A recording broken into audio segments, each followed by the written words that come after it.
Olympic தொடர்பான பல்வேறு செய்திகளை பார்த்து வருகிறோம். முன்னதாக ஒரு அண்மை செய்தியை பார்க்கலாம். முன்னாள் முதலமைச்சர் கருணாநிதியின் 6வது ஆண்டு நினைவு தினத்தையொட்டி சென்னை ஓமந்தூரார் வளாகத்தில் உள்ள அவரது உருவப்படத்திற்கு முதலமைச்சர் மு.க.ஸ்டாலின் மலர் தூவி மரியாதை செலுத்துகிறார். அந்த காட்சிகளை தற்போது பார்க்கலாம்.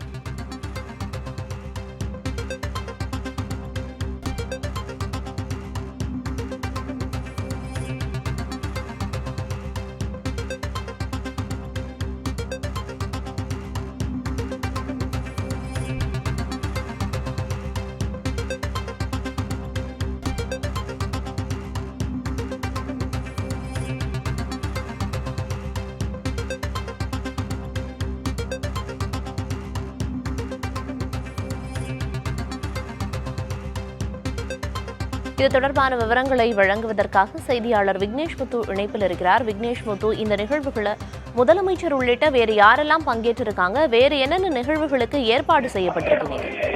பிரியதர்ஷினி, மறைந்த திமுக தலைவரும் தமிழக முதலமைச்சருமான மு.க.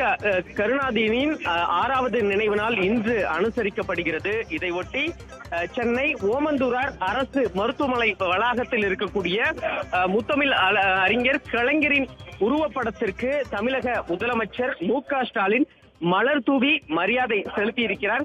இந்த நிகழ்வை பொறுத்தமட்டில் தமிழக அமைச்சர்கள் அனைவரும் கலந்து கொண்டிருக்கிறார்கள். திமுகவை சேர்ந்த நிர்வாகிகள், தொண்டர்கள் கிட்டத்தட்ட 1000க்கும் மேற்பட்டோர் இந்த நிகழ்வில் கலந்து கொண்டிருக்கிறார்கள். தொடர்ச்சியாக முதலமைச்சர் மு.க. ஸ்டாலின் இங்கிருந்து சாலை வழியாக பேரணியாக கலைஞர் கருணாநிதியின் நினைவிடத்திற்கு அமைதி பேரணியாக சென்று கொண்டிருக்கிறார். அந்த காட்சிகளை தான் நாம் தற்பொழுது திரையில் பார்த்து கொண்டிருக்கிறோம். ஓமந்தூரார் சாலையில், அதாவது அண்ணா சாலையில் தொடங்கி இருக்கக்கூடிய இந்த அமைதி பேரணி என்பது வாலாஜா சாலை வழியாக சென்று காமராஜர் சாலையில் இருக்கக்கூடிய அந்த நினைவிடத்தில் நிறைவடைய இருக்கிறது. அங்கு கலைஞர் நினைவிடத்தில் முதலமைச்சர் மு.க. ஸ்டாலின் மற்றும் திமுகவை சேர்ந்த கட்சி நிர்வாகிகள், தொண்டர்கள் மலர் தூவி மரியாதை செலுத்த இருக்கிறார்கள். 6வது ஆண்டாக இந்த அமைதி பேரணி நடைபெற இருக்கிறது. சாலை நடுவிலும் போக்குவரத்து மாற்றம் செய்யப்பட்டு கலைஞரின் அந்த வரலாறு, சாதனைகள் அடங்கிய பல்வேறு விதமான அந்த பேனர்கள் முழுமையாக வைக்கப்பட்டிருக்கிறது. ஏராளமான பாதுகாப்பு போடப்பட்டிருக்கிறது. தொண்டர்கள் ஒரு பக்கம் நடைபயணமாக அந்த அமைதி பேரணி சென்று கொண்டிருக்கக்கூடிய நிலையில் முதல்வர் உள்ளிட்ட முக்கிய தலைவர்கள் இந்த அமைதி பேரணியில் கலந்து கொண்டிருக்கிறார்கள். பிரியதர்ஷினி, விக்னேஷ் முத்து, இந்த நிகழ்வை தொடர்ந்து அடுத்தடுத்து முதலமைச்சர் என்னென்ன நிகழ்வுகள்ல கலந்துக்க இருக்காரு, அவரோட பயணத்திட்டம் என்னவா இருக்கு? அது மட்டும் இல்லாம இன்றைக்கு மக்களுக்கு நலத்திட்ட உதவிகள் ஏதேனும் வழங்குவதற்கு திமுக சார்பிலிருந்து ஏற்பாடுகள் செய்யப்பட்டிருக்கா? இன்றைய நிகழ்வை பொறுத்தமட்டில் அந்த 6வது ஆண்டு அந்த நினைவு பேரணி என்பதுதான் தற்பொழுது நடைபெற்று வருகிறது. முதலமைச்சர் மு.க. ஸ்டாலின் உள்ளிட்ட முக்கிய நிர்வாகிகள், அமைச்சர்கள், தொண்டர்கள் இந்த நிகழ்வில் கலந்து கொண்டிருக்கிறார்கள். தொடர்ச்சியாக சென்னை மெரினா கடற்கரையில் இருக்கக்கூடிய அந்த கலைஞர் நினைவிடத்தில் மரியாதை செலுத்தக்கூடிய நிகழ்வு இருக்கிறது. திமுக சார்பில், கட்சி சார்பில் தமிழகம் முழுவதும் ஒவ்வொரு மாவட்டத்திலும் அந்தந்த மாவட்ட செயலாளர்கள் அமைதி பேரணி மற்றும் கலைஞருக்கு வீர வணக்கம் செலுத்தக்கூடிய நிகழ்வுகளை ஏற்பாடு செய்திருக்கிறார்கள்.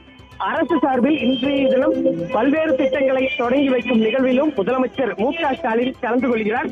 ஏற்கனவே அமைச்சர் உதயநிதி ஸ்டாலின் இது தொடர்பாக இன்றைய கலைஞர் நினைவு நாளில் நாம் அடுத்ததாக ஆட்சி அமைக்க உறுதி கொள்வோம் என்று தன்னுடைய எக்ஸ் வலைப்பக்கத்தில் தெரிவித்திருக்கிறார். திமுகவை பொறுத்தமட்டில் 2026ஆம் ஆண்டு நடைபெற இருக்கக்கூடிய சட்டமன்ற தேர்தலில் நாங்கள் நிச்சயமாக வெற்றி பெறுவோம் என்று கலைஞர் கருணாநிதி மறைந்த இன்றைய தினத்தில் உறுதியேற்க இருக்கிறார்கள். பிரியதர்ஷினி, முன்னாள் முதலமைச்சர் கருணாநிதியின் 6வது ஆண்டு நினைவு தினம் இன்று அனுசரிக்கப்படுகிறது. இதனையொட்டி முதலமைச்சர் மு.க. ஸ்டாலின் தலைமையில் நினைவு பேரணி ஒன்று நடத்தப்பட்டு வருகிறது. அந்த காட்சிகளை பார்த்து வருகிறோம். இது தொடர்பாக நிறைய திட்டங்களும் செயல்படுத்தப்படலாம் அல்லது இன்று நிறைய நிகழ்வுகளும் நடத்தப்படலாம் என்று எதிர்பார்க்கப்படுகிறது.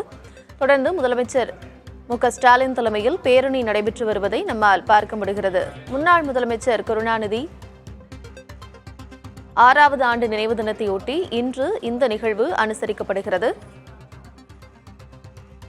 முன்னதாக ஓமந்தூரார் வளாகத்தில் வைக்கப்பட்டிருந்த முன்னாள் முதலமைச்சர் கருணாநிதியின் படத்திற்கு மலர் தூவி மரியாதை செலுத்திய பின் இந்த பேரணி நடைபெற்று வருகிறது. இந்த பேரணியில் திரளான திமுகவினர் கலந்து கொண்டிருக்கிறார்கள்.